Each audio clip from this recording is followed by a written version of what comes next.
this was the last thing that we were covering in yesterday's class. We were discussing about the logical knot, and I said that logical knot means that whatever the answer will come of this thing, जो भी आप अंदर condition लिख रहे हो उसका true या false कुछ भी आंसर आ रहा है, बस उसको आपने उल्टा कर देना है। ठीक है, नॉट साइन लगा दिया तो इसका मतलब what ever the answer will B, उसका उल्टा कर देंगे। तो in for this example number 2 especially I discussed that if I have a zero here and I have a non-zero value here, तो उनका लॉजिकल और करने पे मेरे को 1 मिलेगा, मतलब ट्रू मिलेगा। But then I am actually doing the not of a true. Not of true का मतलब होता है फॉल्स। ठीक है, उसका उल्टा कर देना है। So if my condition is false at this place, answer will be incorrect. ये इनकरेक्ट वाली चीज प्रिंट हो जाएगी, एल्स वाला पार्ट प्रिंट हो जाएगा। ठीक है sir. So coming to the next topic, bitwise operators we will see now. Bitwise operators में we actually work on bit level. ठीक है, the only thing you need to remember in this case is you have everything that you will be performing, it will be on a bit level using the bitwise operators. तो suppose आपको बोला जाए कि आपको 5 XOR 3 करना है, तो can anyone tell me what will be the result of this 5 XOR 3? पहले 5 को बाइनरी में कन्वर्ट करेंगे। It will be 101 and 3 will Yes. be 011. ठीक है, 0 1 अब XOR करेंगे तो XOR का टेबल जो होता है उसमें एक सिंपल सा रूल होता है कि अगर सिमिलर बिट है तो आउटपुट विल बी 0। ठीक है, 0 एंड अगर अगर डिफरेंट है तो 1। अगर ऑपोजिट है तो आउटपुट विल बी 1 XOR करने पे। तो ये बेसिक सा रूल होता है XOR का।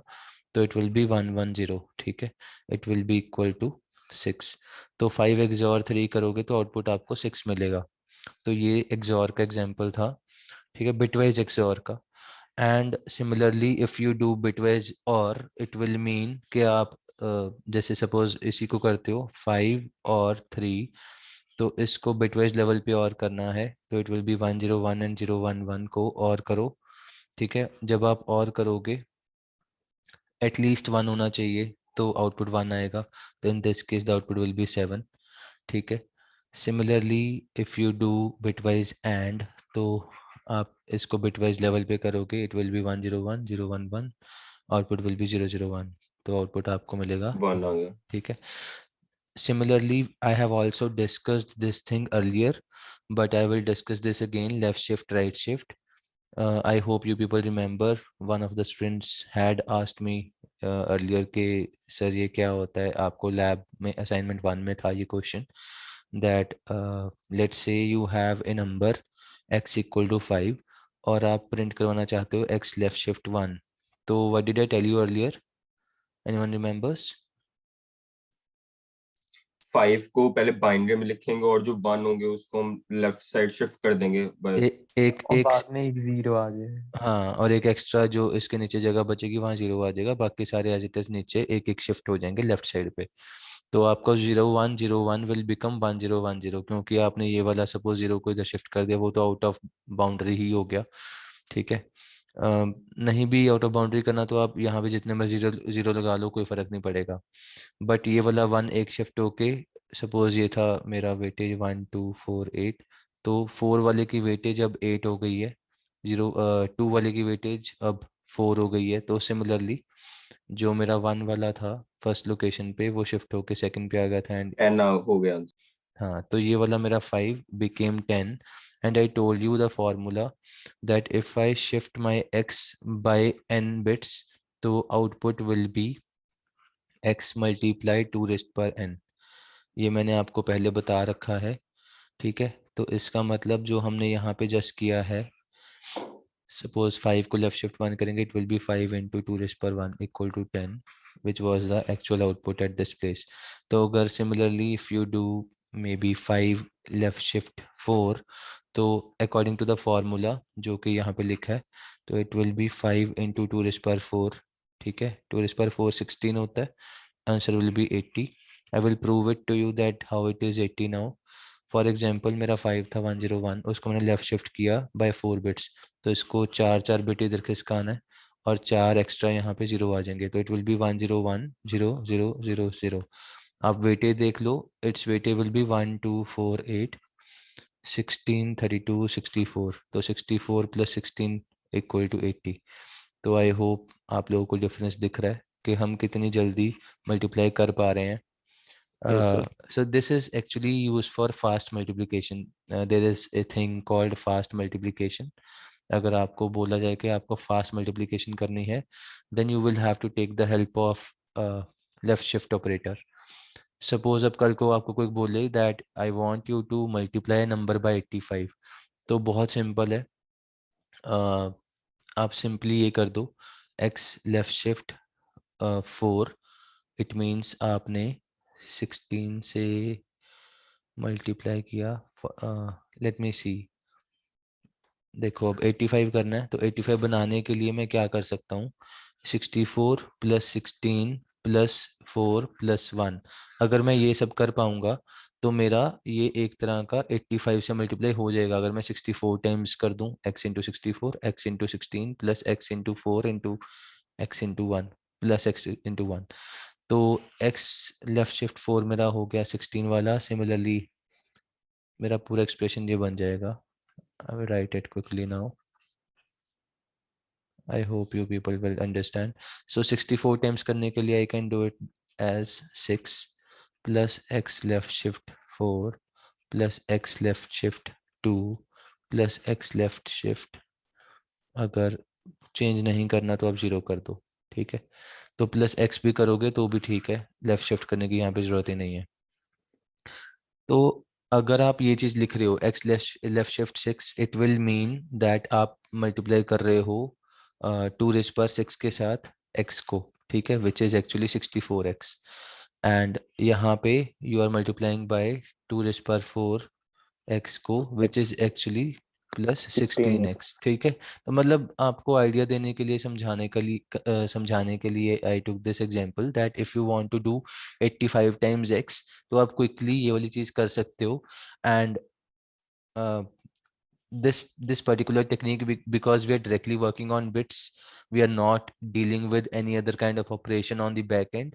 तो आपका जो CPU है नॉर्मल, अगर 85 इंटू आप x करोगे वर्सेज आप ऐसे टेक्निक से करोगे, you will find that this technique is faster. Micro level पे, माइक्रो सेकेंड्स या मिली सेकेंड्स में डिफरेंस आपको दिखेगा कि ये टेक्निक ज़्यादा फास्ट है कंपेयर टू नॉर्मल मल्टीप्लिकेशन।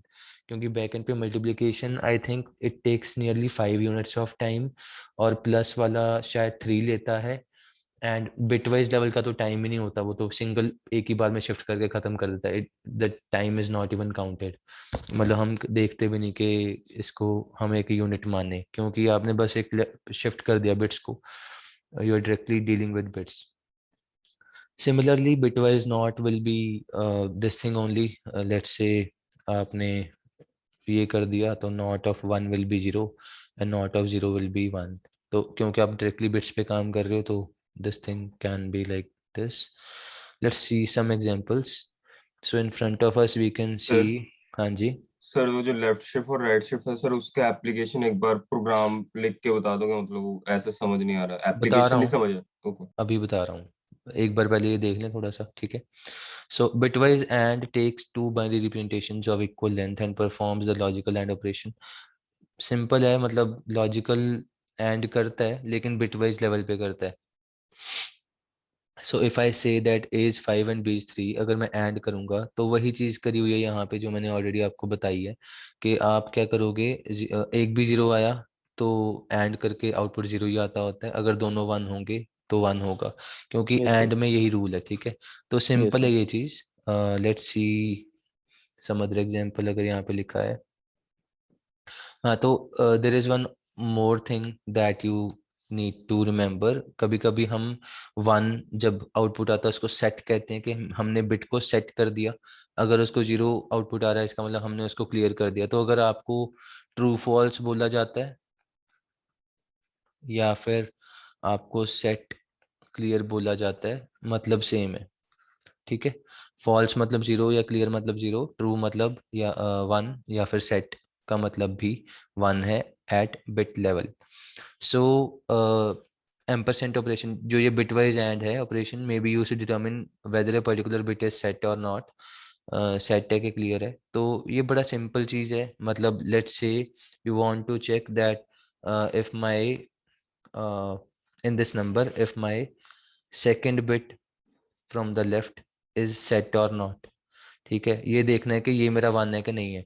तो सिंपल है, एट दिस पर्टिकुलर लोकेशन आप 1 करो और उसको ऐड कर दो, तो अगर तो वो आउटपुट मेरा 1 आ रहा है उस जगह पे, ठीक है, then that particular bit is set.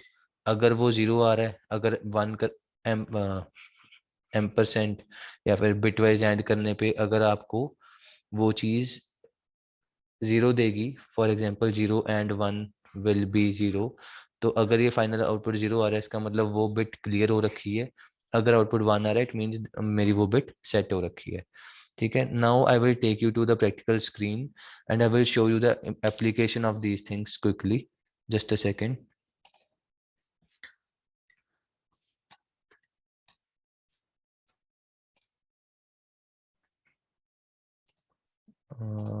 I hope you can see my screen now, the practical one. Yes, sir. Okay, so now I will be using the bitwise operators to deal with some bits, and let's see that how it works. For example, मुझे सबसे पहले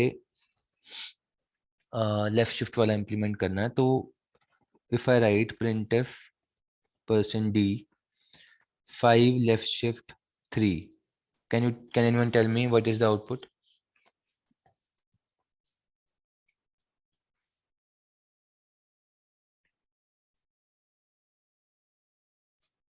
Five left, 3, 40. हाँ, क्योंकि आप left shift 3 कर रहे हो, it means that you are multiplying your 5 by 2^3। 2^3 आपका 8 होता है, answer will be 40 in this case. ठीक है, सिमिलरली अगर आप यहाँ पे सपोज 10 लेफ्ट शिफ्ट 5 कर दोगे, तो 2^5 इज 32, 32 इंटू 10 इज 320, तो आउटपुट विल बी 320। मतलब this is a multiplication just at the level of bits. ठीक है, समझ में आ रहा है ओके सर। लेफ्ट शिफ्ट में क्या Yes, कर sir. रहे हैं। एंड सिमिलरली अगर आप इसको राइट शिफ्ट कर दोगे, राइट शिफ्ट करने का मतलब है let's say I do 10 right shift 2। ठीक है, अब मल्टीप्लाई की बजाय वी आर डिवाइडिंग, तो rule says that when we are Sir, dividing 2 this आएगा. Thing Two. x 2 आएगा. right shift n, it means I am dividing my x by 2 raised With power n। N. तो इस case में क्या होगा, 10 divide by 2 rays power 2 मतलब 10/4। क्योंकि ये इंटीजर है तो इसका मतलब मेरा 2 ही आएगा, 2.5 नहीं आएगा, 0.5 डिस्कार्ड हो गया। तो in this case the output will be 2, you can see. ठीक है, इजी हो गया। Yes sir. Now can anyone tell me what will happen if I do 5 %2। ये मेरा लॉजिकल एंड है, so it will be 0, sir. Let's see 5 होता है मेरा 101, 2 होता है मेरा 010, तो आंसर विल बी 0। ठीक है, क्योंकि मेरा एंड करने पे यही होता है table. So let's say 110110 and क्या रह गया, 0 ही आएगा. हाँ, तो ठीक है. एक केस और रह गया, हाँ 00। 1. ठीक है, तो 00 अगर है मेरा तो आउटपुट 0 है एंड करने पे। 01 है तो मेरा आउटपुट 0 है, क्योंकि एटलीस्ट एक 0 आ गया तो आउटपुट 0, पर 11 के केस में 1 आएगा। तो this is 0 and the output in this case will be 0 only, you can see at this point। ठीक है, similarly now if I do or, ठीक है, bitwise और है ये लॉजिकल और नहीं है। लॉजिकल और मेरा होता है डबल। ठीक है, डबल करके ऐसे होता है। अगर we are using only single straight line, this is my bitwise or operator, and let's do it for 3 and 2। तो what will be the output, anyone? But 3 is 6, this, 7, 7. देखो 3 is 11, 2 is 10, तो इसको आप और करोगे जब, तो ये तो आ 1. गया 11। ठीक है, 1। आउटपुट 3 आएगा। Yes, sir. Okay, let's verify, output is 3।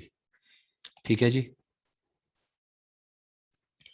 Can anyone tell me, based on the information you have got till now, can anyone tell me how to write a program if I want to check if my number is even or odd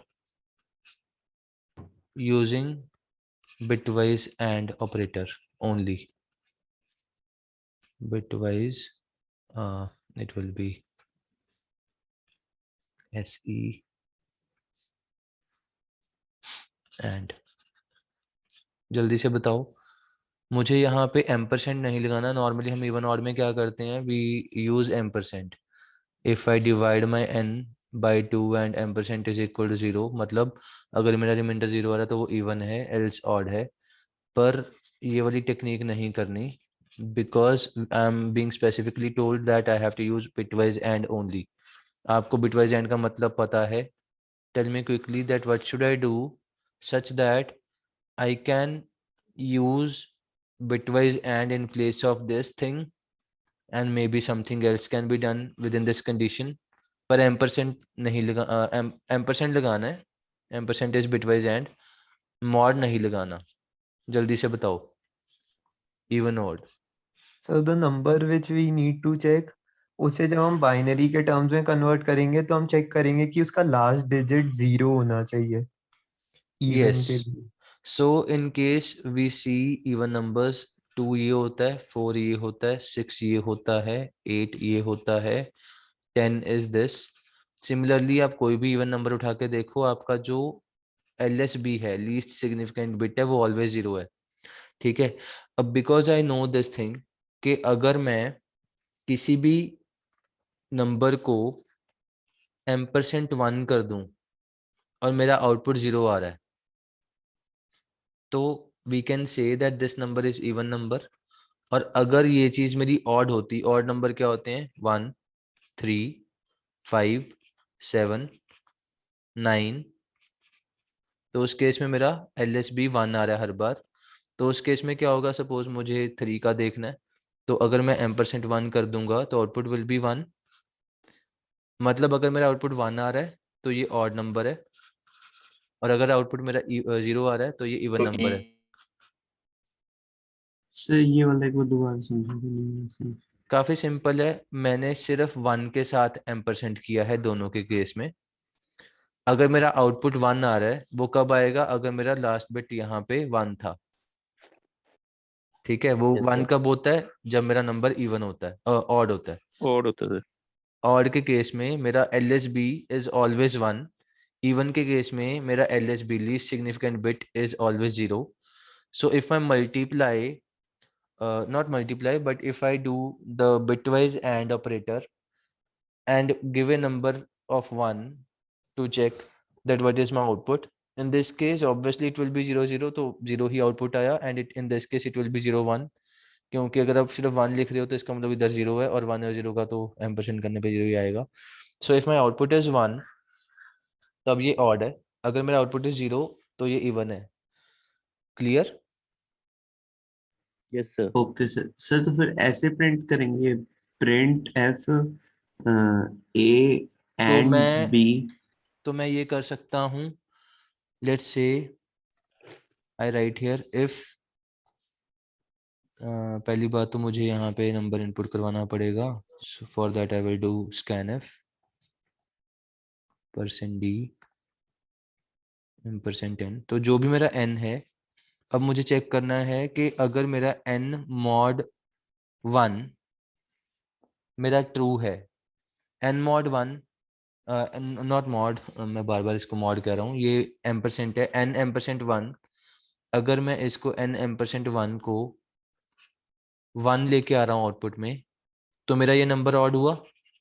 Yes, sir. और अगर ये 1 करने पे 0 आ रहा है तो ये number मेरा इवन हुआ.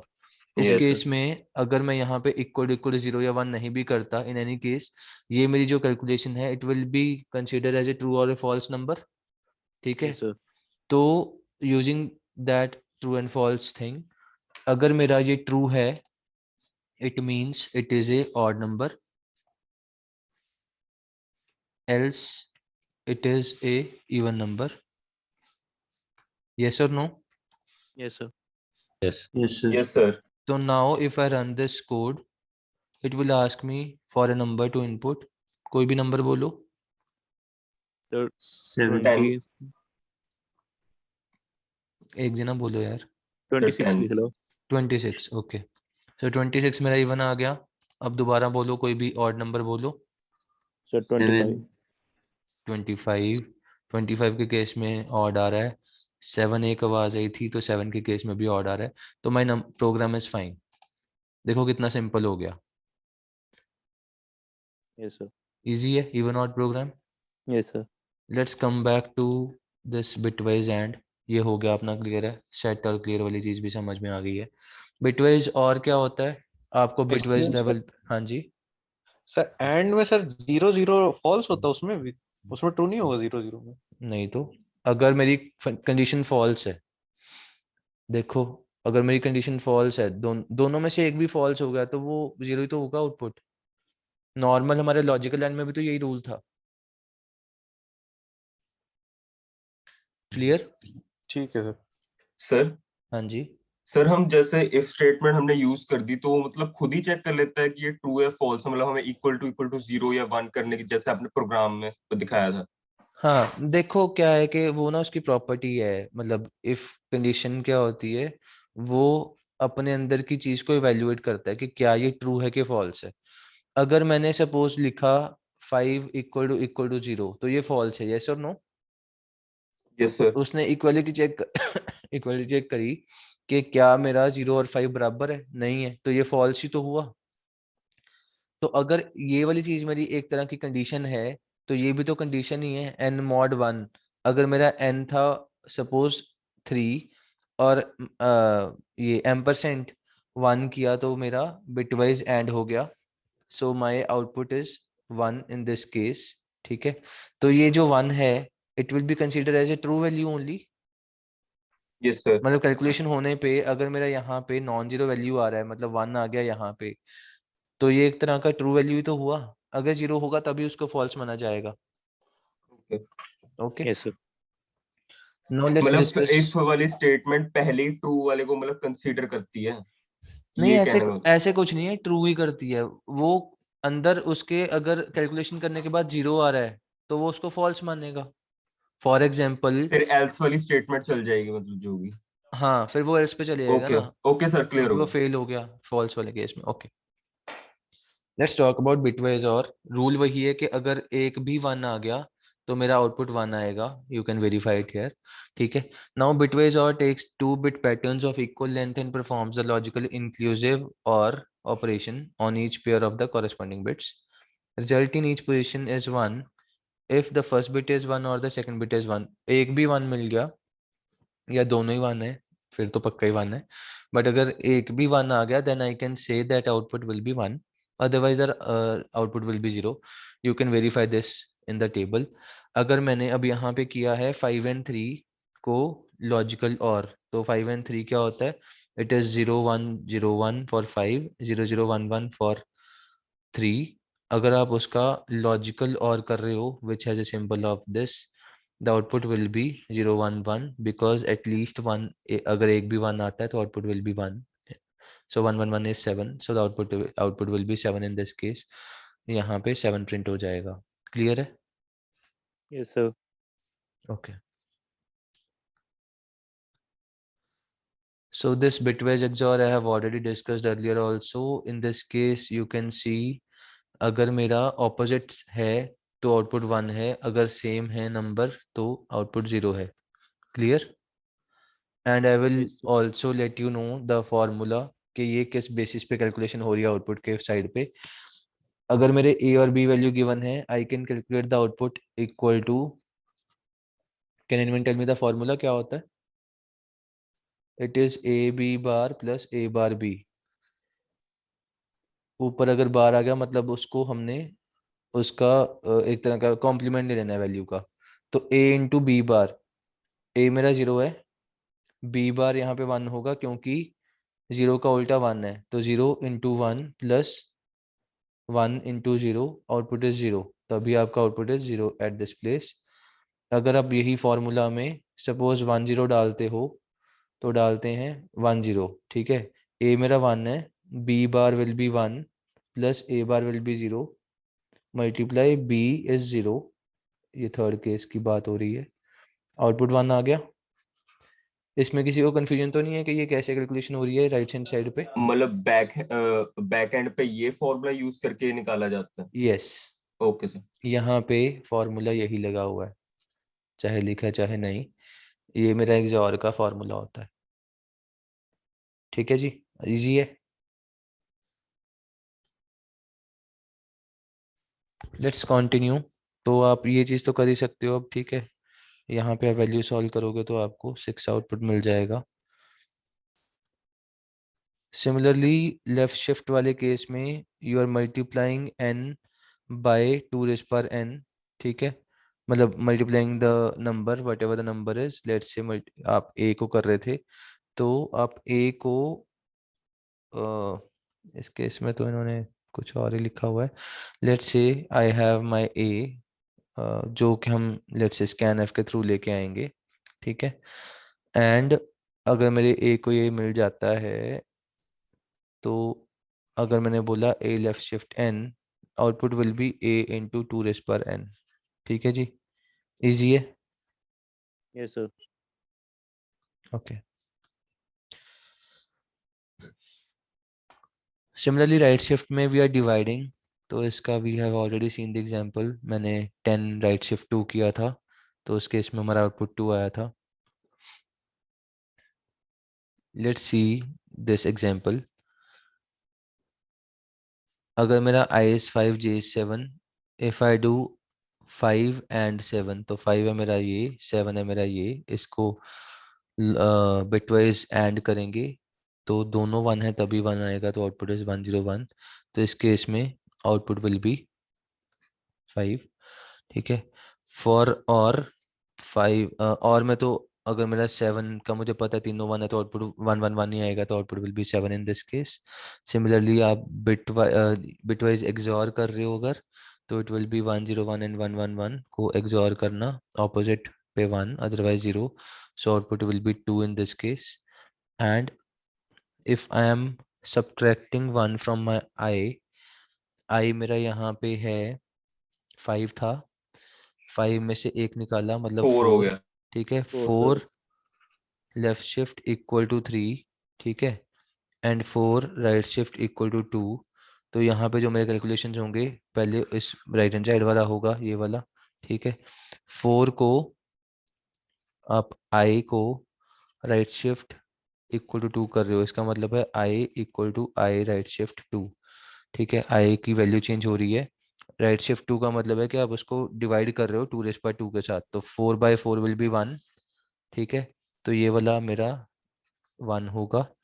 एंड दोबारा से अब ये इधर आएगा, तो ये वाले केस में लेफ्ट शिफ्ट वाली चीज़ मैं करता हूँ, it will be equal to I equal to I left shift 3, ठीक है। And it will be equal to 1 left shift 3 का मतलब है जी 2 रेज़ पर 3 के साथ मल्टीप्लाई कर रहे हो विच इज़ 8, तो मेरा 8 यहाँ पे प्रिंट होगा, मतलब 8 ये वाला नंबर इधर प्रिंट हो जाएगा, तो 8 और 1 प्रिंट होगा। तो मैं आपको ना ये फटाफट से लिख के एक बार रन भी करके दिखाता हूँ और देखना 8 और 1 ही प्रिंट होगा एंड में। I will take you to the coding side. Void mean क्या था? मैं बताता हूँ, एक सेकेंड। Can you see my coding screen now? Yes sir. Yes. Yes I is 5, ठीक है। अगर मेरा I 5 है and I do I minus equal to 1, तो मेरा I 4 हो गया। Now I will play with the left shift and right shift. तो इस केस में मैंने बोला था 8 और 1 आउटपुट आएगा, तो देखते हैं 8 और 1 नहीं आता है कि कुछ और आता है। I left shift equal to 3 comma I right shift equal to 2। मैंने बोला है 8 और 1 आउटपुट आएगा, let's see. In this case it is giving this thing 8 and 8 only। Let's see why। अगर मैं राइट शिफ्ट कर रहा हूँ और वो भी 4 को कर रहा हूँ, तो 4 right 4 equal to, or maybe I can say I equal to 4 right shift 2. So in this case it should be 4 divided by 2 raised by 2 is 4, which should be equal to 1. Why Yes, is it, 1 आएगा. then why is it giving me 8 at this place? क्योंकि ये वाला 8 तो समझ में आता है कि इधर से 1 आया था, वो 1 यहाँ पे पहुंचेगा और अपडेटेड वैल्यू को वो यूज कर लेगा. जस्ट अ सेकेंड, अगर मैं यहाँ से इक्वल टू हटा देता हूँ फिर देखते हैं क्या होता है. फिर तो सिंपल ही होगा, फिर तो वो 4 को इंटू 8 कर देगा इसके लिए और 4 को डिवाइड बाय 4 कर देगा इसके लिए. ठीक है, 32 और 1 The 1. आना चाहिए. फिर Yes, ठीक sir. आ रहा है. ये इक्वल टू वाला I will may be discuss in next class. Okay, मेरे को यहाँ पे लग रहा है कि यहाँ पे 1 आना चाहिए, but it is giving me 8 only. I will discuss this thing, I will discuss this problem in the next class. Okay. Sir पहले वो राइट शिफ्ट पे क्यों जाएगा, मतलब अगर नहीं, ऐसे कुछ नहीं है कि पहले राइट शिफ्ट पे जाएगा. रूल ये होता है दैट विद इन प्रिंटफ जब आप कैलकुलेशन कर रहे हो तो आप राइट साइड से आते हो. मतलब पहले इसको रन करना है, फिर इसको रन करना है, फिर कुछ और होता है उसको रन करते, फिर वो वाले सारे वैल्यू कॉपी होते हैं अंदर. सर मैंने कल भी इसके साथ का मिलता जुलता एक कोड करवाया था. It was this thing only. Suppose मेरे पास let's say a equal to 10 था एंड b इक्वल टू 10 था, and I do this thing printf %d and %d, और मैंने यहाँ पे लिखा a plus plus b plus plus b and a plus b. अब इस केस में मैंने कल भी बताया था यही वाली बात कि सबसे पहले राइट हैंड साइड वाला रन होगा, तो a प्लस बी सबसे पहले रन हो जाएगा, तो इसको 20 मिल जाएगा. प्लस प्लस बी वाली चीज से b मेरा 11 हो जाएगा, और a प्लस प्लस वाला अभी 10 ही रहेगा बिकॉज उसको अभी सेमीकोलन नहीं मिला. जब सेमीकोलन मिलेगा और वो अगली लाइन में जाएगा तब वो a को 11 करके भेजेगा. Otherwise output will be in this case for this particular line it will B 10 11 and 20. Let's see how. मतलब आउटपुट तो यही आ रहा है 10 11 20, एंड द रीजन इज वही वाला विच आई जस्ट टोल्ड यू कि मुझे राइट से लेफ्ट आना है while implementing these 3 statements in this case. ठीक है, इसलिए मैं पहले वो राइट शिफ्ट वाला रन कर रहा था, क्योंकि ओके सर। प्रिंटफ में हमेशा पहले राइट से शुरू होता है. Okay, let's go to next slide. So there are other operators also, size of operator and this ternary operator. So ternary is a conditional expression. इसमें if my condition is true then the first part will be running, otherwise the second part will be running. Pointer to a variable पे I will come. Pointer से पहले I just want to quickly tell significance of size of में if you pass any kind of variable, अगर आप integer पास करोगे तो वो integer का साइज दे देगा. ठीक है, एंड अगर आप करेक्टर करोगे तो आपको करेक्टर का साइज आ जाएगा. फॉर एग्जांपल करेक्टर का 1 बाइट है, ठीक है, इंटीजर का 4 बाइट है, and long integer is 8 bytes, double is 8 bytes, float is 4 bytes. तो अगर आप किसी का भी साइज ऑफ करोगे then you will get that size. And if you do this ampersand वाली चीज किसी वेरिएबल के साथ, फॉर एग्जांपल मैंने बोला int a इक्वल टू 10, ठीक है, और मैंने printf के टाइम पे फॉर एग्जांपल मैंने बोल दिया जी %a. मैंने सिर्फ a नहीं %a प्रिंट करवाना चाहा, तो वो एड्रेस देगा ना कि वैल्यू देगा. आई will show you this example on practical screen. For example मैंने बोला कि मेरा a 10 था, but now while printing the value मैं क्या कर रहा हूँ, मैं चलो मैं दोनों रन कर लेता हूँ कि मैं a को भी प्रिंट करवाता हूँ और %a को भी प्रिंट करवाता हूँ. तो मैंने क्या बोला कि मेरे पास a 10 है, अब इसको रन करेंगे तो it is giving me some error at this place, क्योंकि ये पॉइंटर एक्सपेक्ट कर रहा था कि पॉइंटर में एड्रेस होता है, और एज नहीं सच सर, एरर तो नहीं है, इस नीचे बोल रहा प्रोग्राम फिनिश्ड विद.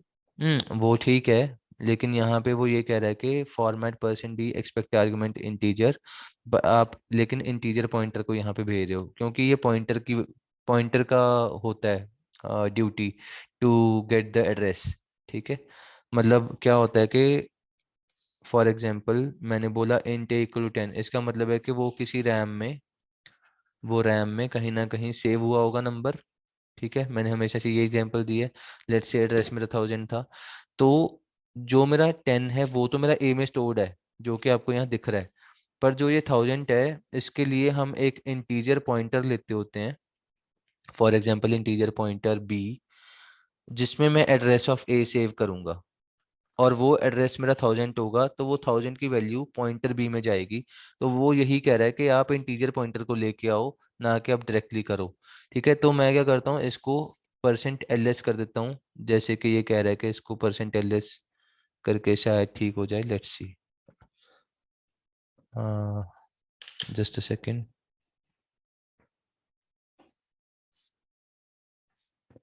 देखते हैं, वैसे तो ये नहीं फर्क पड़ेगा।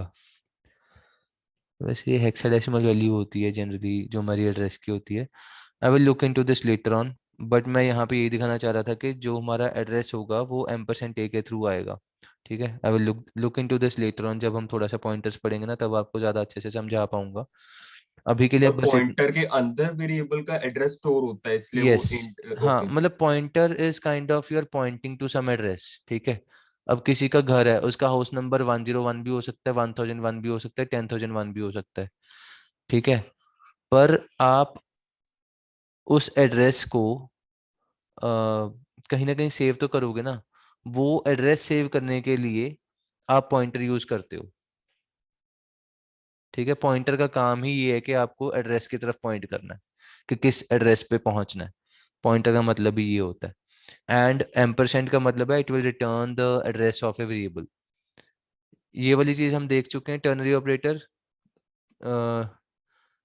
सो टर्नरी ऑपरेटर क्या होता है, conditional operator condition used to operator check the होता है। कैसे कंडीशंस। काम करता है। फॉर एग्जांपल मैंने बोला इफ ए मॉड 2, चलो ए मॉड 2 छोड़ो, लेट्स से अगर मेरे ए बी दो नंबर हैं, इनमें से कौन से वाला ग्रेटर है, तो वो देखना। If a is greater than b, then output is a, else the output is B.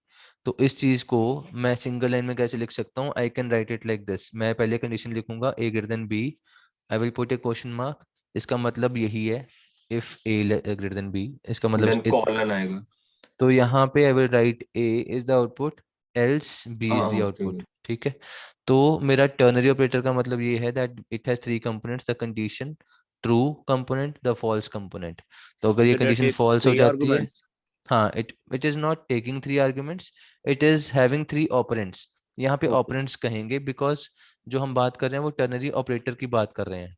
ठीक है, Okay, sir. और ऑपरेटर का नाम तीन चीजों से जुड़ता है, या तो वो यूनरी ऑपरेटर होता है, जैसे ए प्लस प्लस प्लस प्लस ए, तो ये यूनरी है क्योंकि वो सिंगल ऑपरेंड पे काम कर रहा है। बाइनरी ऑपरेटर होते हैं जो दो पे काम करते हैं। ठीक है, कुछ भी मल्टीप्लाई है, डिवाइड है, तो वो सब उनको दो दो वेरिएबल चाहिए, a b a b a b. तो ए और बी यहाँ पे मेरे ऑपरेंड्स हैं, तो इनको हम बोलते हैं ऑपरेंड्स। सर अगर नाम इक्वल टू 3 बार इक्वल आ जाए 4, वो भी टर्नरी ऑपरेटर है? कौन सा वाला? अ, नाम इक्वल 3 बार इक्वल आ जाए।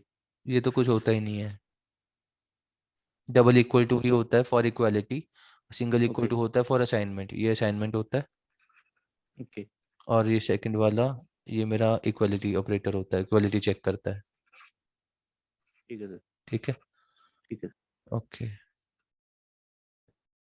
सो this is the example of size of operator. Size of operator का मतलब है it will give me the size of all the variables. You can see here क्या हो रहा है। We have a equal to 4, b equal to 50.45, char c हमने एक ले लिया वेरिएबल। तो a b c तीनों का साइज करवा लिया 441। ठीक है, इंटीजर का फ्लोट का 44 होता है, करेक्टर का 1 होता है। 233 अगर सिर्फ पास करेंगे, 233 will be counted as a integer, क्योंकि पॉइंट नहीं है तो इसका 4 आएगा।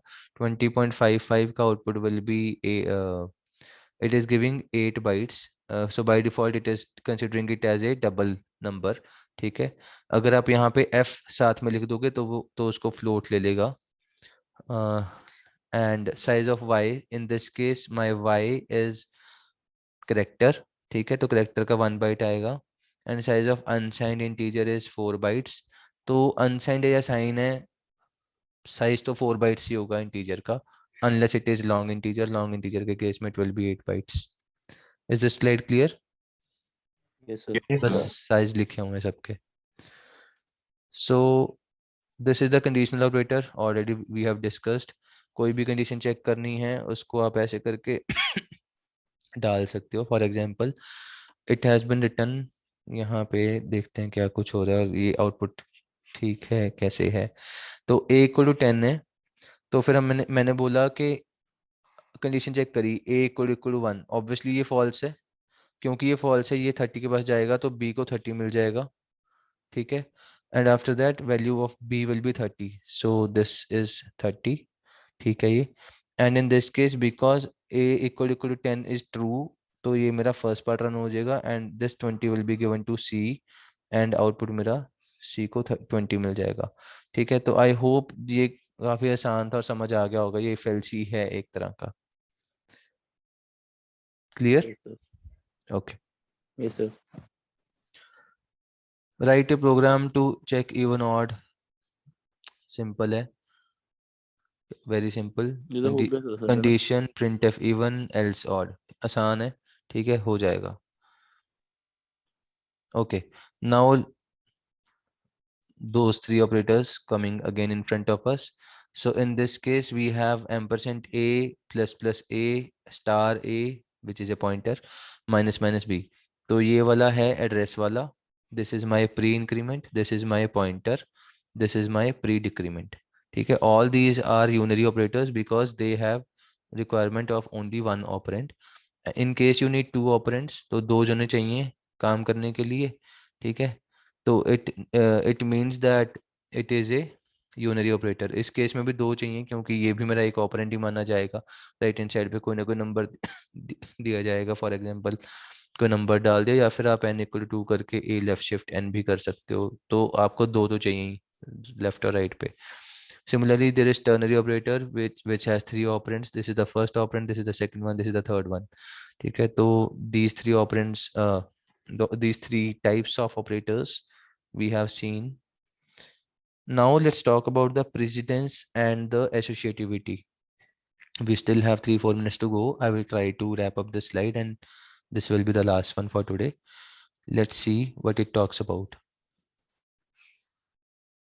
Precedence and associativity. If more than one operators are involved in an expression, तो एक ही लाइन में अगर मल्टीपल ऑपरेटर आ जाएं, ठीक है, प्लस भी आ गया, मल्टीप्लाई भी आ गया, डिवाइड भी आ गया, सारे आ गए, तो इस इन सी प्रोग्रामिंग में we have the predefined rules of priority of operators, and this rule of priority of operators is called operator precedence, ठीक है। किसको कितनी प्रायोरिटी मिलेगी उसको हम ऑपरेटर प्रेसिडेंस बोलते हैं। Associativity indicates that in order in which order two operators of same precedence execute। मतलब क्या, अब देखो ये मेरे ऑपरेटर हैं और सेम लेवल पे हैं, greater than equal to, less than equal to. Obviously इससे ऊपर वालों की प्रायोरिटी इस वाले से ज्यादा है, पर विद इन दिस अगर मेरा ग्रेटर देन भी आ गया, ग्रेटर देन इक्वल टू भी आ गया बीच में, लेस देन भी आ गया, तो इनकी आपस में क्या है लिखा हुआ है, लेफ्ट टू राइट, ठीक है। तो इस केस में लेफ्ट टू राइट जाना है, तो सिर्फ इस केस में RL है और इस केस में RL है, maximum other cases has LR, left to right, ठीक है। It is quite simple, it's just that सबसे पहले हमें इसको देखना है प्रेसिडेंस वाइज, ठीक है। Second precedence is this, third priority this, fourth this, fifth, sixth, seventh, eighth. मतलब इतना डिटेल में याद करने की जरूरत नहीं है। The only thing is to have a general idea कि सपोज मैंने प्लस करना है, तो प्लस वाला मेरे को पता है कि प्लस या माइनस है, तो उसको हमने लेफ्ट टू राइट लेके आना है। मतलब अगर मैंने एक्सप्रेशन लिखा हुआ है 5 + 2 - 3, तो मुझे नॉर्मल लेफ्ट टू राइट की कैलकुलेशन करनी है जैसे हम नॉर्मल मैथ्स में करते हैं, ठीक है। L2R जाना है, तो 5 + 2 विल बी 7 - 3 = 4, ठीक है। तो वही चीज़ है LR का मतलब यहाँ पे। Similarly other operators can be seen, for example मेरे पास एम्परसेंट है और है, उस केस में एम्परसेंट को प्रायोरिटी मिलेगी और को बाद में मिलेगी, ठीक है। ये लॉजिकल एंड और लॉजिकल और थे। Similarly, plus equal to minus equal to, all these things will be given the nearly last priority। आप इसको एंड में करोगे क्योंकि हमें कैलकुलेशन करनी होती है, एंड में हम उसको प्लस माइनस करते हैं सारा कुछ होने के बाद। और इसको हम राइट टू लेफ्ट करेंगे, we all know right to left 5, because a plus equal to 5 का मतलब है a equal to a plus 5। तो ऑब्वियसली पहले राइट वाला होगा, फिर लेफ्ट के पास वैल्यू भेजेगा अपडेट करके। I hope this slide is clear. You people have, if you people have any doubt you can ask. Sir मतलब कि जैसे जो सेम लेवल पे हैं, सेम प्रेसिडेंस पे हैं, जैसे plus equal to minus equal to वाला है, तो अगर ये सारे एक लाइन में आ गए तो माइनस इक्वल टू पहले एग्जीक्यूट होगा फिर प्लस इक्वल टू ऐसे। जनरली हाँ, मतलब ऐसे फिक्स नहीं है। मतलब यहाँ पे LR का मतलब यही है कि आपको जब हमने प्लस करना है तो लेफ्ट टू राइट जाना है।